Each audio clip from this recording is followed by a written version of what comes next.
വണക്കം കൊയിലാണ്ടി, എന്താ വിശേഷങ്ങൾ? സുഖം? എങ്ങനെയുണ്ടായിരുന്നു നമ്മുടെ അതുൽ മോന്റെ ഒക്കെ പെർഫോമൻസ്, ബാൻഡ് പെർഫോമൻസ് എങ്ങനെയുണ്ടായിരുന്നു? ഞാനും കുറച്ച് പാട്ടൊക്കെ പാടിയിട്ട് അങ്ങനെ പതുക്കെ നമുക്ക് ചില്ലായിട്ടിരിക്കാം. ഇന്ന് ഭയങ്കര സ്പെഷ്യൽ ആയിട്ടൊരു ദിവസമാണ്. കൊയിലാണ്ടിയിൽ എൻ്റെ ആദ്യത്തെ ഷോ ആണ് അല്ലേ? പിന്നെ ഒരു കാര്യമുള്ളത്, ഈ ഗ്രൗണ്ടില് എത്ര വർഷമായിടാ?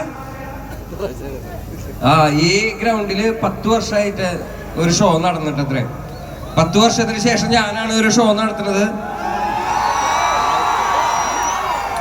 10 വർഷം മുന്നേ ഇവിടെ ലാസ്റ്റ് ഷോ നടത്തിയേക്കണത് ആരാന്നറിയാം? നമ്മുടെ ഷാഫി കൊല്ലം ചേട്ടനാണ്.